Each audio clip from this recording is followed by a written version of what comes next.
Today you are going to learn how to solve a two-step equation. Some of your equations have lots of negative numbers in them, some of them do not. What's important is that when you are solving, your ultimate goal is to get the letter by itself. Okay, so the letter, remember, is your variable, and that is ultimately what you want.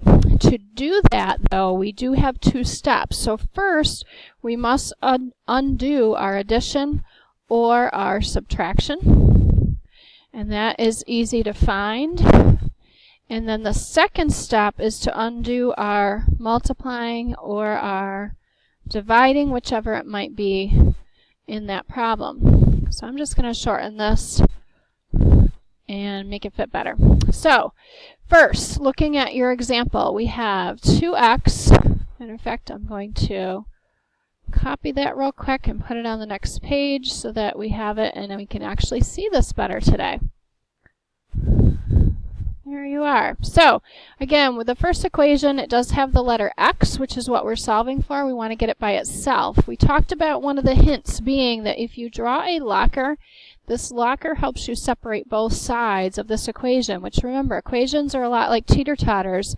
You want your variable sitting on one side alone, and you want the answer sitting on the other side of the equation, ultimately to be done with the problem. So again, we have two steps. One thing is to undo the adding or subtracting. So hopefully you see that on this side of the equation with the variable, there's a 2, but there's also this -4, okay? That's your subtraction that we need to get rid of.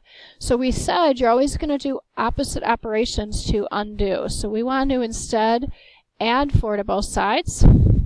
This is going to create the 4 and the 4 canceling out, but it doesn't mean you lost your 2x, so we need to bring it down. We need to put our equal sign back in our locker, and then we need to be really careful here because you are adding 4 not to 16, but you're adding it to a -16. So -16 plus 4, this is like a little mini math problem that we have to do. That gives you -12. Okay, so that took care of one step in our equation, but we have another layer. We talked about layer cakes the other day. They take more time to make, but I think they taste way better because there's more to it. So anyway, we've got one equation. We've got one part of that equation done, and now we have one more part. See this x right here that we want by itself? This 2 is still attached to it, and it's attached by multiplication. So we learned the other day, if you're going to undo multiplication, you want to use division. So the way we write division is we want you to use this fraction bar. Fraction bar means divide, and it's better than using the old dot divide sign because the dot divide sign tends to look like a negative sometimes when you're working quickly. So if you correctly divided by 2, that means 2 divided by 2 cancels out. And over here, -12 divided by 2 is -6. So we think we have our answer, but we need to check. So remember, how you check is you start with the equation, and I like to copy it down so I have it right in front of me. And then in place of x, you're going to substitute -6 in its spot. So you'll see that this equation already has a good answer on this side, so we're going to leave that alone. But we have some work to do on the left side. Remember how crowded this side of that equation was? We talked about it being like a teeter-totter. There's a lot over here. So we have to do the math that's over there to make it work for us. So 2 times -6, remember, is -12. And then we have to subtract 4. You learned that when you're subtracting, you can keep change. So I think you'll agree that -12 plus -4 really is -16.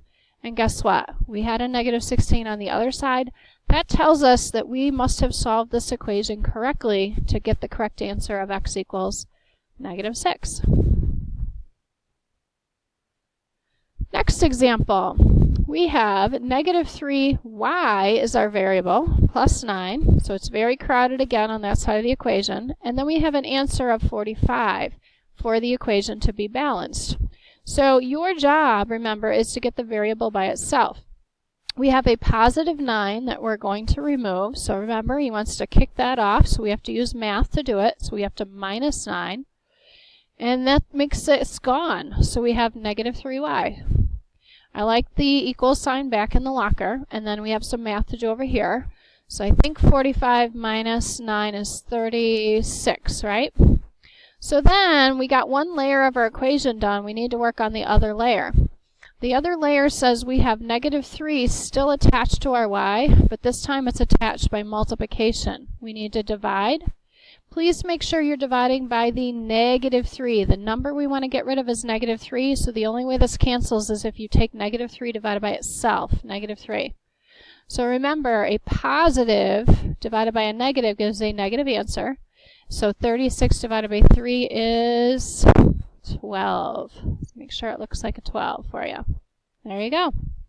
So we think we have everything right, but we're going to check to make sure. Remember, we verify our equations or our solutions to make sure they really do work. We have -3 times our answer of -12, and then we're going to add 9. If we do this correctly, we want to see an answer of 45. So let's see. -3 times -12 is 36. And let's see, 36 plus 9 is 45. So it checks. Third example, we have a 2n minus 15 equals 33. So remember, your variable is what we need to be sitting over here all by itself. There's a bunch of stuff in the way, so we're going to start getting rid of it all. Always start over here with your adding and subtracting. We currently have a minus 15, so remember, we're doing the opposite. We're adding, and then we're going to bring down what we have left. This is no longer, because we know that 15 minus 15 cancels out. Let's see, this is 48. When we actually do our math, you can draw a line there if you want, so it looks more like a little mini problem.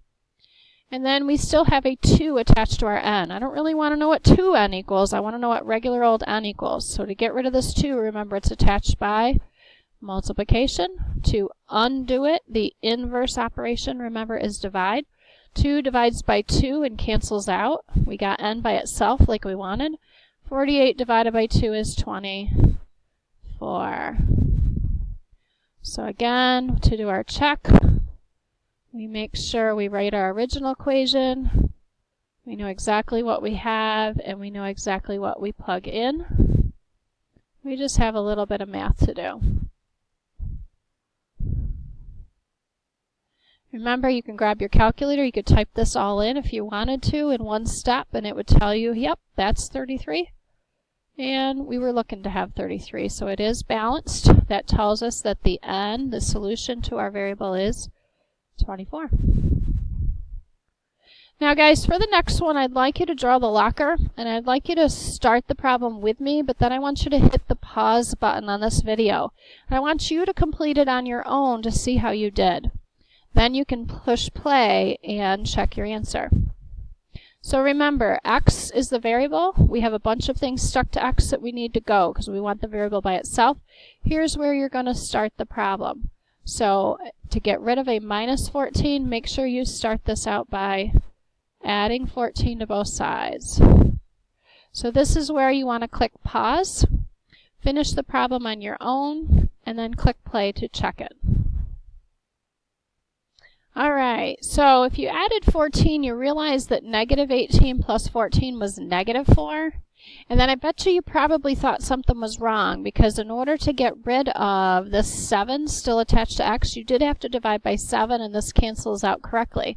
What doesn't come out very nice is if you turn this into a decimal, negative 4/7 is the decimal negative 0.5714285771. So it seems to go on forever and ever. Remember we learned about non-terminating decimals? So if that's the case, it's best if you write your answer like this as a fraction. It turns out that this fractional value really is correct. Take a look at your check. 7 times that fraction, negative 4/7, does give you negative 4. And then remember what happens when you go to subtract 14, you can keep change. You do get your negative 18. So this shows us that even though the steps of the solving might be simple, you don't always get a very simple whole number answer. Sometimes we're going to get decimal answers. Sometimes we're going to get fractional answers. So don't worry. If it checks out, you did it right. All right, one last question. What you're going to need to do is fold your paper over so you can use the back of the paper to finish it. Since I wanted to squeeze one more in, you're going to have the back of the paper being utilized for this one. Quick reminder, you've got two items to remove. You've got X, eventually that's going to get by itself, but first let's take care of the add subtract. In order to get rid of a positive 3, remember you are subtracting 3. So don't lose this negative sign on your 4. It's very important that those negative signs don't get misplaced. And it's also very important that you know at this point this negative 4 is attached by multiplying, and you do have to divide by negative 4, not just 4. The only way this cancels is a number divided by itself. So 12 divided by negative 4, remember, is negative 3. That's supposed to be your equal sign and your check.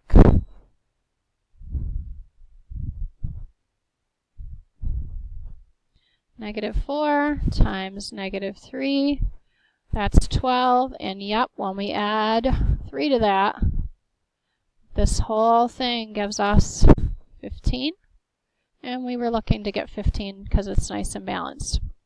So what you're going to do now, guys, this handout had a dotted line down the center. You're going to come on over to the table, you're going to get some scissors, you're going to cut this, and you're going to tape it into your notebook. I believe we are taping on page 47 and 48 in our notebook today. Nice job.